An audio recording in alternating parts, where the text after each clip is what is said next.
All right, let's get into it. Decades, the utility sector has been, the definition of boring. Just a stable, slow-growing, totally predictable part of the economy. Well, that's over. Right now, this industry that most people never even think about is right at the heart of a massive technological and economic shift. And it's all because of the AI revolution.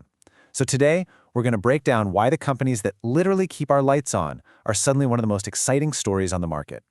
It all really starts with this chart you're looking at. For about 20 years, electricity demand in the US was basically flat, dead flat. We got more efficient, our needs kind of stabilized, and that was that. Then, all of a sudden, this happens. A massive projected explosion in demand that's unlike anything we've seen in decades. So what on earth is going on? That's the big question we're digging into. And just to be clear, we're not talking about a little uptick here. This is a fundamental change. It's like a sleeping giant just woke up. We're looking at the fastest jump in electricity demand since the post-war boom of the 1950s. It's a true power surge, and it's forcing the entire country to completely rethink its energy infrastructure from the ground up. So what's behind all this? Well, there are three main forces at play. First up, the AI revolution and the thousands of data centers needed to power it. Second, there's this huge wave of manufacturing coming back to the US, which is great, but it needs a ton of power. And third, you've got the slow and steady electrification of our cars and trucks. Now, all three of these are a big deal, but one of them is happening at a speed and scale that is just completely off the charts.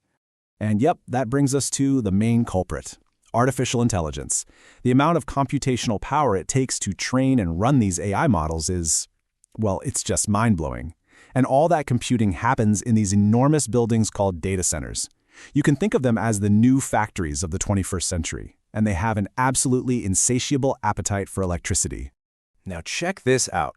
What's so wild about this chart is just the sheer speed of this change. Look at the blue bars. That's where data center power demand is today.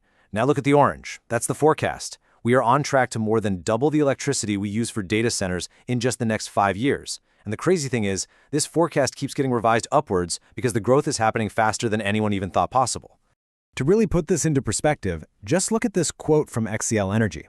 A single 1 gigawatt data center, and believe me, tech companies are building a lot of these, needs the same amount of power as a city with 1 million homes. Think about that for a second. One building equals 1 million customers. That just perfectly illustrates the unbelievable scale of the challenge for our utility companies. So, the multi-trillion-dollar question is, how in the world do we meet this demand? The answer is a historic, massive build-out of America's power grid. Right now, utilities are in a frantic race against time to build new power plants, new transmission lines, all the infrastructure they need to literally prevent the lights from going out. And for anyone watching the markets, this race has a very simple and very powerful financial logic to it. It basically works like this. Step 1. Utilities spend a ton of money, huge amounts of capital, on new infrastructure. Step 2. That investment grows their rate base, which is just the value of all the stuff they own that they can charge customers for. And step 3, a bigger rate base directly translates into higher, more predictable profits for the company. It's a really straightforward formula for growth, and it's one the market tends to love. And look, this isn't some theoretical plan for the future. As you can see on this slide, it's already happening. For 12 years in a row, utility capital spending has hit a new record high. We're already in a capital supercycle, and the AI boom is just now slamming its foot on the accelerator. That first step of the formula? It's already well underway. And just to really hammer the point home, in 2024 alone, U.S. electric utilities invested over $186 billion, another new record. This isn't just a little extra spending here and there. This is a fire hose of capital being deployed to rebuild and expand our entire energy system. Okay, so how is this massive build-out actually going to happen? With demand this high and time being so short, there's just no silver bullet. Utilities are going for what they call an all-of-the-above strategy. They're using every single tool in the toolbox to generate more power as fast as they possibly can. This timeline here breaks it down really well into 3 distinct phases. Phase 1, which is happening right now through about 2028, is all about speed. It's a massive deployment of renewables like solar and wind, plus battery storage. Then comes Phase 2, from 2028 into the early 2030s, that's going to be a surge in natural gas plants to give us that reliable on-demand power. And finally, Phase 3, looking way out past 2035, is the potential return of next-generation nuclear power. But here's the thing. Each of these phases comes with some serious trade-offs. Renewables are pretty quick to build. You can get them online in about 18 to 36 months. But we all know the sun doesn't always shine and the wind doesn't always blow. Natural gas gives you that crucial, reliable power anytime you need it, but the supply chain is totally strained. Get this, wait times for new turbines can be up to 7 years. That's why you absolutely have to have a mix of everything. And this is where things get really interesting. See, the big tech companies, they can't wait 7 years. For their data centers, they need power that is 24/7, carbon-free, and totally reliable. So what are they doing? They're going straight to the source, nuclear. We're seeing these landmark deals where companies like Amazon, Microsoft, and Meta are directly buying power from nuclear plants. They're even paying to restart reactors that were shut down, all just to secure the energy they need. It's incredible. So, okay, we've got this unbelievable growth story on one hand, but it is not without some major challenges. And that brings us to the final part of our explainer, a really balanced look at the opportunities, the huge risks, and the hard realities of this whole power surge. And let me tell you, the stakes could not be higher. This is a map from NERC, the organization in charge of America's electric reliability.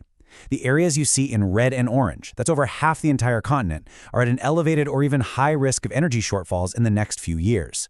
This isn't some far-off problem. The strain on our grid is already here, and the risk of blackouts is very real. So let's just quickly sum up the bull case, right? First, you have this incredible, accelerating demand for electricity. That's being backed up by policymakers who now get it. They see a strong power grid as a national security issue. That creates a really long runway for investment, which, as we talked about, leads to the potential for historically high earnings and dividend growth. And all of this is happening in a part of the market that's traditionally seen as safe and defensive. It's a pretty compelling mix. But on the other side of the coin, there are some really serious concerns you have to weigh. I mean, what if these AI demand forecasts are just way too optimistic? What happens if interest rates go up and make this trillion-dollar build-out way more expensive? And here's maybe the biggest question. Can these utility companies, which are built for slow, steady growth, actually manage this kind of explosive expansion without making some major, costly mistakes? And all of this is happening while they're still dealing with the constant risks from extreme weather and wildfires. So where does all this leave us? The demand for power is real. That's not in doubt. The investment being poured into the grid is historic. And the technology to meet that demand, it exists. The single biggest question, the one that is going to define our energy future for the next decade, is simply this: can America actually build it all fast enough?